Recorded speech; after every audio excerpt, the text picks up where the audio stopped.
Welcome to Module 1, Security Management, Chapter 3. In this comprehensive chapter, we will explore one of the most critical challenges facing modern organizations, theft and fraud prevention in the workplace. Understanding the factors that drive economic crime and implementing proven prevention strategies are essential responsibilities for security professionals and organizational leaders alike.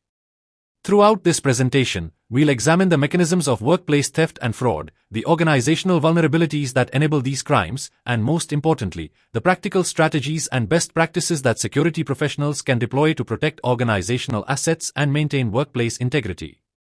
Let's begin our exploration into building a more secure workplace environment. Theft and fraud prevention in the workplace. This chapter serves as a comprehensive guide designed for security professionals, managers, and organizational leaders tasked with protecting company assets and maintaining ethical workplace standards. We will delve into the psychological and situational factors that create opportunities for theft and fraud, examine real-world case scenarios, and explore multi-layered prevention strategies including controls, monitoring systems, employee engagement, and investigation protocols. By the end of this chapter, you'll have actionable insights to develop robust anti-theft and anti-fraud programs tailored to your organization's specific risk profile and operational environment. Let's begin by understanding the core problem. Theft and fraud represent the dishonest appropriation of property with intent to permanently deprive the owner. In the workplace, this manifests as financial misconduct or behavioral deviations with potential civil remedies. Organizations facing these challenges typically experience three critical impacts. First, reducing theft to the extent the organization attempts it, the most direct and measurable consequence. Second, dramatically increased detection of vulnerabilities, which, paradoxically, helps organizations identify and address systemic weaknesses. And third, amplification of temptation and testing behaviors, where employees test organizational boundaries and controls. Here's a critical insight. Data should be preserved not just as reactive goals, but as potential assets, requiring a comprehensive framework to uncover shortfalls and increased precautions across the organization. The scope of workplace fraud is staggering. According to the ACFE's 2018 report to the nations, which analyzed 2,690 fraud cases across 125 countries, the findings paint a sobering picture. The total losses documented amounted to $7.1 billion. The median duration of fraud schemes? 16 months. 40% of cases were detected through tips, highlighting the importance of a reporting culture. And the median executive loss reached $850,000. Here's what makes this data particularly alarming. Frauds lasting over 60 months cost organizations 20 times more than those caught within 6 months. Yet, only 45% of perpetrators had prior conviction records, and remarkably, employees with 5 years tenure stole twice as much as never before hired employees. These statistics underscore a critical reality. Fraud is not typically perpetrated by external criminals, but by trusted internal actors, making prevention and early detection absolutely essential. Understanding motivation is key to prevention.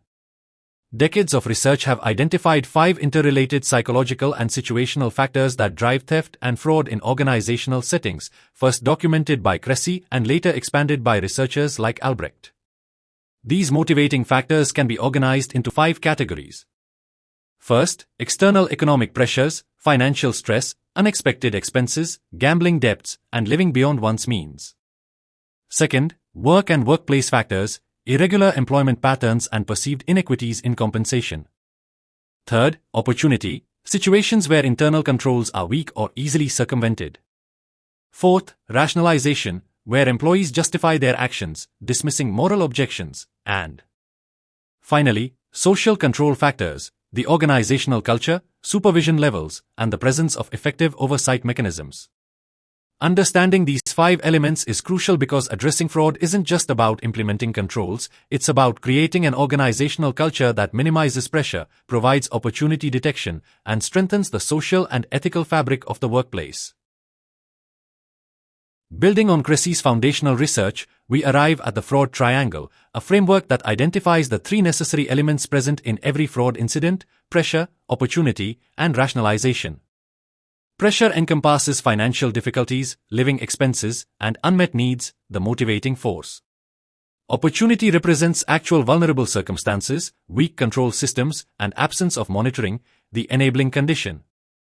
And rationalization is the internal justification, how perpetrators convince themselves their actions are acceptable or necessary.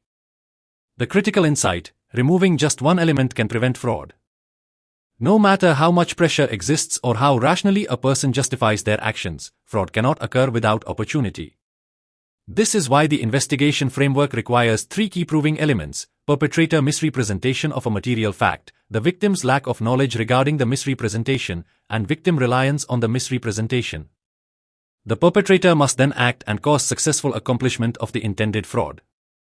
Understanding this triangle empowers security professionals to develop multi-layered prevention strategies targeting each element. Now that we understand the motivations and framework behind fraud, it's critical to recognize the warning signs, the red flags that alert security professionals and managers to potential fraudulent activity. Research has identified several clusters of behavioral and operational indicators. Let me walk you through the 4 primary red flag categories. First, lifestyle and behavioral indicators. These include sudden changes in personal lifestyle, dress, or demeanor, unexplained wealth or extravagant spending, excessive gambling or substance abuse, and living beyond one's apparent means, signs that financial pressures or illicit gains are influencing behavior. Second, work-related behavioral changes, excessive overtime or working unusual hours, reluctance to take vacations or time off, defensive or secretive behavior regarding work activities, refusal to delegate tasks, and unusual interest in access to systems or records. Third, job performance and attitude shifts, sudden changes in job performance without explanation, declining work quality, increased irritability or stress, and unexplained absences or tardiness. And fourth, financial and transaction indicators, unusual financial transactions, requests for advances or loans, unexplained debt, and changes in banking or financial arrangements. The key insight: no single red flag proves fraud, but clusters of these indicators warrant investigation and heightened monitoring. Almost anything of value may be stolen, but certain departments and functions are disproportionately vulnerable. Understanding these targets is essential for focused prevention and resource allocation. Let's examine the most common vulnerability areas by department. In accounting, the most prevalent fraud schemes involve cash theft, fictitious payables, skimming, kiting of checks, and false expenditures. This is the highest risk area due to direct financial access. In purchasing, vulnerabilities include dummy suppliers, bid rigging, kickbacks, and duplicate invoice payments, all exploiting the vendor relationship and approval processes. Payroll is targeted through ghost employees, inflated hours, unauthorized salary increases, and commission fraud, exploiting the compensation system. Warehouse operations face inventory theft, falsified receiving shipments, and receiving documentation manipulations, taking advantage of high-value merchandise and complex tracking. Manufacturing experiences engrossed breakage, unchartered shifts, scrap diversion, and tool theft, where production complexity creates opportunities. IT operations is vulnerable to false invoices, altered transactions, and misdirected electronic funds, exploiting system access and digital controls. And cash operations encounters skimming, forged petty cash vouchers, and untracked receipts, where cash handling and discretion intersect. These departments warrant the highest level of internal control implementation and monitoring scrutiny. Detecting fraud is only half the battle. Organizations must establish a comprehensive response strategy that addresses incidents systematically and prevents recurrence. The McCormack 2012 study emphasizes that understanding why the shift occurred is as important as resolving it. A structured response ensures disputes are captured and addressed systematically. A comprehensive fraud response strategy encompasses 3 critical phases. First, the convene quick team phase. Immediately assemble key stakeholders, financial, legal, and operational leaders, to assess the scope and determine initial containment actions. This phase focuses on crisis management and damage control. Second, the investigate module phase. Conduct detailed investigation, preserve evidence, and establish root cause analysis. This comprehensive investigation determines the extent of the fraud, identifies all affected areas, and builds a factual foundation for decisions. Third, the remediation phase. Implement corrective actions to prevent recurrence, including system improvements, policy adjustments, and personnel decisions. This phase restores organizational integrity. These three phases are interconnected through ongoing communication channels. Cross-divisional findings inform investigations, while root cause analysis identifies systemic vulnerabilities that remediation must address. This structured approach, supported by management commitment and clear organizational governance, ensures that fraud incidents become learning opportunities rather than repeated exposures. Prevention is always preferable to detection. Comprehensive fraud prevention requires a multi-layered approach addressing all elements of the fraud triangle and organizational vulnerabilities. The 10-element prevention model provides a systematic framework for building organizational resilience against fraud. Element 1. Prevention programs establish clear, organization-wide anti-fraud policies, reporting procedures, and expected behavioral standards.